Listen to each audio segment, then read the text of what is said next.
Bonjour à tous, bonjour Brice Hortefeux. Bonjour. Ancien ministre de l'Immigration, ancien ministre de l'Intérieur. Les Européens hier sont arrivés à un accord sur les migrants, sur la répartition des migrants. Est-ce que vous avez le sentiment qu'on est en train de sortir de la crise ? Non, d'abord, nous avons un devoir, qui est un devoir de vérité.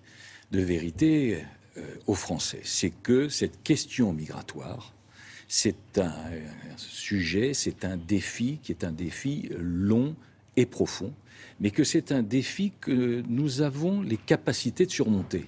C'est un défi long et profond parce que il y a la pression démographique qui fait que les flux migratoires vont continuer à augmenter. L'Afrique, c'est 1,2 milliard d'habitants aujourd'hui. Ça sera dans 35 ans 2,4 milliards. Mais là, il y a 400 millions. Attendez, là, il y a une première, donc, un défi migratoire qui vient de la pression démographique. C'est pour ça que je dis que c'est long. Il ne faut pas croire que c'est quelque chose de ponctuel. Ensuite, il y a les changements. Ensuite, il y a les changements climatiques qui font qu'il y aura dans les aussi 3 ou 4 décennies 200 à 220 millions de personnes qui se déplaceront. Et puis, il y a ce que vous dites, c'est-à-dire des tensions, des guerres et des conflits. Et donc tout ceci aboutit, oui, à ce qu'il y ait des pressions migratoires très fortes. Mais en même temps, nous avons les capacités de les surmonter si nous proposons une politique qui organise ces flux migratoires, une politique qui doit être européenne et une politique qui doit être nationale. Et aujourd'hui, nous souffrons de double déficit. Déficit de politique européenne, déficit de politique nationale. Je prends un exemple. Vous évoquez les décisions qui ont été prises hier à l'Europe. Vous évoquez la position française. La position française, c'est une politique de gribouille, faite de va-et-vient, de renoncement, de reniement. Je vous donne un exemple, parce que si je m'arrête là, c'est de la polémique. Si je vous explique, là, c'est de la pédagogie. Ça permet d'éclairer. Notre rôle à nous, dans l'opposition, c'est d'éclairer. Au mois d'avril, le gouvernement français dit qu'il n'est pas question de quotas. Hier, ils acceptent parfaitement les quotas. Au mois d'avril, c'était le 16 avril. Cela dit, entre-temps, la situation a évolué. La situation s'est confirmée. Donc au mois d'avril, pas de quotas. En septembre, c'est très bien. Au mois d'avril, 9200 réfugiés supplémentaires, c'est inacceptable, c'est beaucoup trop. Le président de la République, François Hollande, en sortant d'un conseil, avait parlé de 500 migrants. Là, 24 000, ça ne pose aucune difficulté. Au mois d'avril, le gouvernement français nous explique que de toute manière, tout ceci ne se fera pas parce qu'il n'y a pas d'accord européen. On nous explique hier, et c'était dans le prolongement de ce qui a été dit les jours précédents, on nous explique hier que s'il n'y a pas d'accord, de toute manière, c'est pas grave.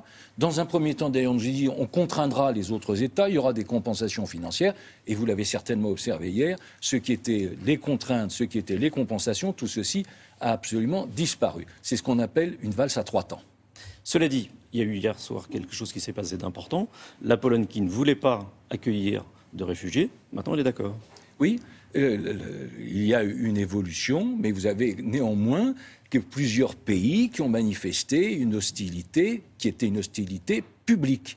Vous avez la Hongrie, vous avez la Slovaquie, vous avez la Finlande, vous avez un certain nombre. Et vous évoquez la Pologne. La Pologne est extrêmement réticente sur ces sujets. Donc, en réalité, sur cette affaire, le gouvernement a changé d'avis.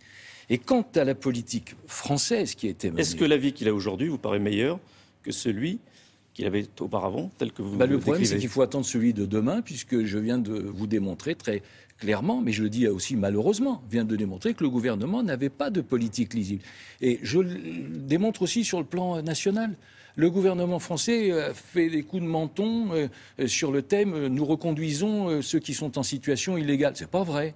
Là, le nombre de reconduites de ceux qui sont en situation illégale sur notre territoire a diminué entre 2011 et 2014 de 16%. Le gouvernement est très strict sur les conditions d'accès à la nationalité dans son discours. Dans la pratique, ça a augmenté en un an de 11%. Le gouvernement est très strict sur les régularisations des sans-papiers. Ce n'est pas vrai. La circulaire de novembre 2012, prise par Manuel Valls, a abouti à une régularisation, une augmentation des régularisations de 52%. Non, il faut une politique claire et lisible. Et nous proposons une politique claire et lisible. Il faut bien comprendre qu'entre ce que fait le gouvernement et ce que nous ferions, il y a de très grandes différences. Quand Nicolas Sarkozy était président de la République, il y avait 200 000 régularisations par an. Non, ce n'est pas 200 000 régulations, c'était 1,5 million l'entrée l'immigration légale. Aujourd'hui, puisque vous évoquez des chiffres, aujourd'hui, il y a chaque année en France l'équivalent de la ville de Nantes en termes d'arrivée de population immigrée. Il y a l'immigration légale, c'est-à-dire des titres de séjour. qui sont de l'ordre de 207 000. Et puis vous avez ceux qui sont des déboutés du droit d'asile. D'abord, vous avez les demandeurs d'asile qui continuent à augmenter. Ça a augmenté, on nous explique que ça aurait diminué. Non, ça a augmenté. Ça a augmenté de 50% entre 2009 et 2014. On est passé on atteint aujourd'hui 62 000. Beaucoup moins qu'en Allemagne, par exemple. Le nombre des demandeurs. Mais là, c'est un autre sujet. Mais je peux vous répondre aussi sur ce point.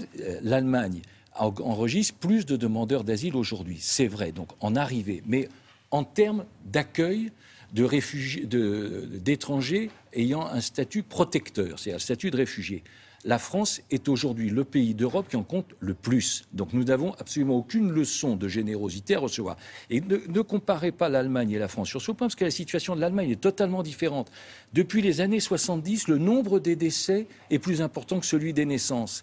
Il y a aujourd'hui 1 800 000 emplois qui ne sont pas pourvus en Allemagne. Donc les besoins ne sont pas les mêmes. Il faut donc que chaque pays puisse décider de qui il veut et qui il peut accueillir sur son territoire.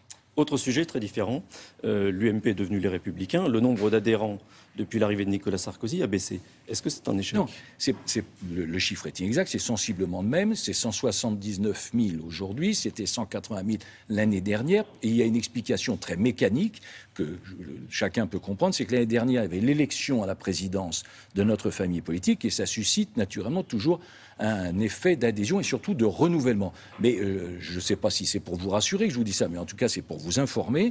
Nous avons au mois de janvier le renouvellement de toutes nos instances, donc cela se produira. Mais surtout Nicolas Sarkozy a pris une initiative. L'initiative, c'est de dire, écoutez, qu'il rendrait public régulièrement les chiffres de renouvellement et d'adhésion et qu'il le ferait même d'ailleurs avec des constat d'huissier, de manière à ce que cela ne souffre aucune polémique. Encore une fois, Nicolas Sarkozy, quand il a été élu à la tête de notre famille, et nous avons besoin d'une opposition forte, et donc quand il a été élu à la tête de notre famille, il a pris un engagement, c'est que tout serait clair et transparent, ce qui est le cas. Merci, professeur Hortefeux. Merci. William, c'est à vous. Merci beaucoup. D'ici quelques instants...